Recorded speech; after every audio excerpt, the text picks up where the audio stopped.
few military aircraft have lasted long enough to become both a Cold War icon and a modern battlefield tool. The Boeing B-52 Stratofortress first flew in 1952, entered United States Air Force service in 1955, and is still flying operational missions decades later. It was designed for an age of nuclear standoff, massive air bases, and global superpower rivalry. Yet it has remained useful through Vietnam, the Gulf War, the Balkans, Afghanistan, Iraq, the fight against the Islamic State, and other modern crises. Its endurance is not just about nostalgia. The B-52 combines long range, huge payload capacity, relatively low operating costs, and an airframe that has proven adaptable to new weapons, new sensors, and new missions. This is the story of why one of America's oldest bombers may still be flying into the 2050s. The B-52 began with a requirement that emerged just after World War II, when the United States wanted a bomber capable of reaching targets across intercontinental distances. In June 1946, Boeing won the initial contract, but the aircraft that eventually emerged looked very different from the earliest concept. The first ideas involved a straight-wing bomber powered by turboprop engines. As jet technology advanced and Cold War urgency increased, Boeing's design evolved dramatically. The final prototype, the YB-52, used 8 turbojet engines mounted beneath swept wings. That change mattered. Swept wings allowed better performance at high subsonic speeds, and jet engines gave the aircraft the power needed for long-range strategic missions. The B-52 was not born as a finished masterpiece. It was the result of rapid technological adaptation in a world preparing for nuclear-age warfare. When the B-52 entered service, its main job was nuclear deterrence. During the Cold War, deterrence meant convincing an adversary that any attack would bring overwhelming retaliation. The B-52 was built to carry nuclear weapons deep into enemy territory, replacing the older Convair B-36 Peacemaker as America's primary long-range strategic bomber. Under Strategic Air Command, or SAC, B-52 crews trained for high-alert missions that could launch quickly in a crisis. The aircraft became part of a larger nuclear triad that included land-based missiles and ballistic missile submarines. Unlike a missile, a bomber could be recalled after launch, redirected, or used as a visible signal of resolve. That flexibility made the B-52 more than a weapons carrier. It was a political instrument, a psychological tool, and a central symbol of Cold War power projection. The numbers behind the B-52 explain why it remained valuable. The bomber can carry up to 70,000 pounds of weapons, giving it the ability to deliver a massive conventional or nuclear payload. Its typical combat range is around 8,800 miles without aerial refueling, allowing it to operate across continents and oceans.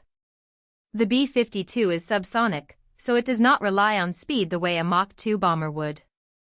Instead, it relies on endurance, payload, altitude, mission planning, electronic support, and long-range weapons.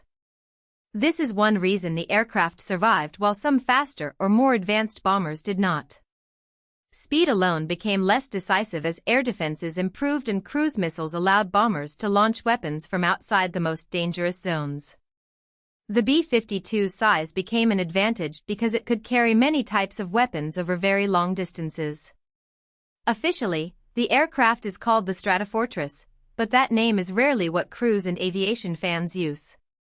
Informally, it is known as the Buff, often softened as Big Ugly Fat Fellow. The nickname reflects the aircraft's appearance: long wings, 8 engines, a tall tail, and a heavy fuselage that looks more industrial than elegant. But the nickname also captures a kind of respect. The B-52 is not sleek like a stealth bomber or dramatic like a swing-wing aircraft. It is large, rugged, and practical. That practicality has become its identity.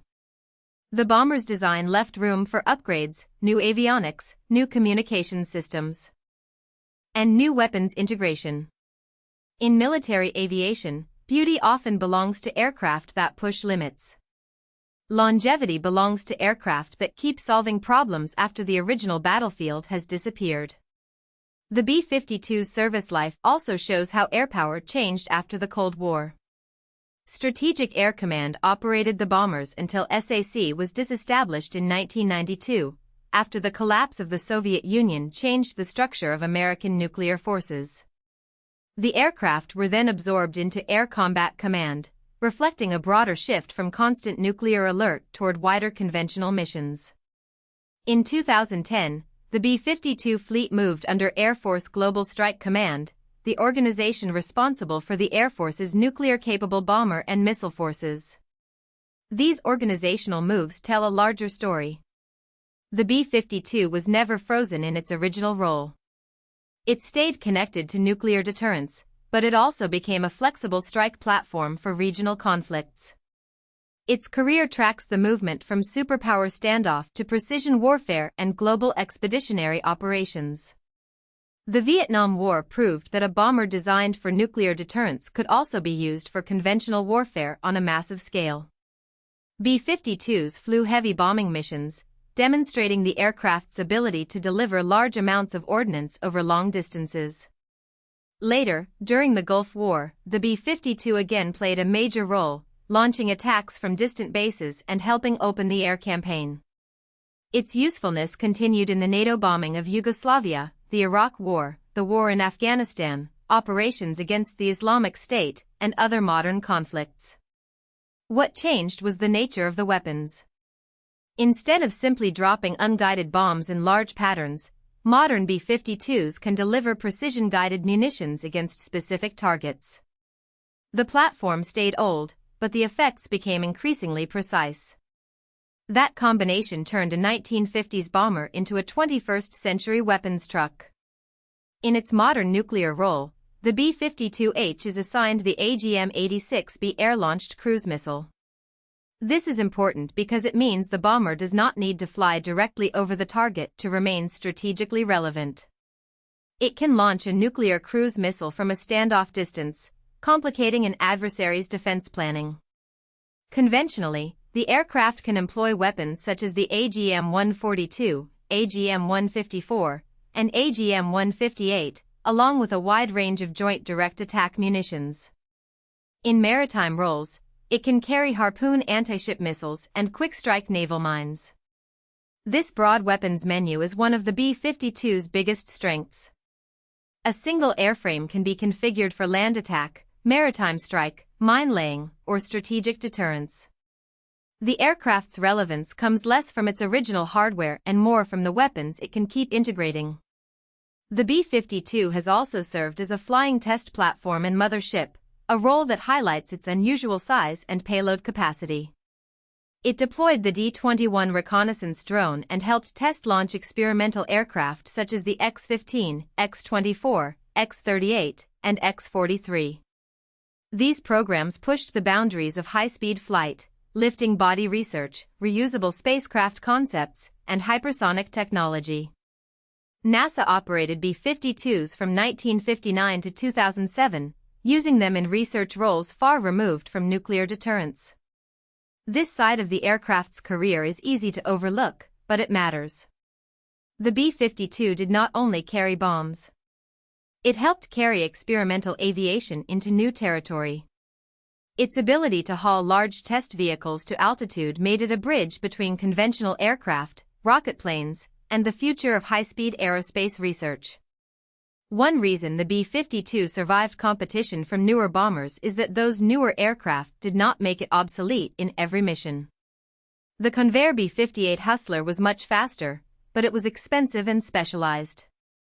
The Rockwell B-1 Lancer brought variable geometry wings and high-speed low-level penetration capability. The Northrop Grumman B-2 Spirit introduced stealth, allowing it to reach heavily defended targets in ways a B-52 could not. But the B-52 remained cheaper to operate for many missions and could carry a large payload when stealth was not required. In modern air campaigns, not every target demands the most advanced aircraft. Sometimes the best platform is the one that can loiter, carry many weapons, launch from long range, and be upgraded without reinventing the entire fleet. The B-52 occupies that practical middle ground. As of 2024, the United States Air Force has 76 B-52s in service.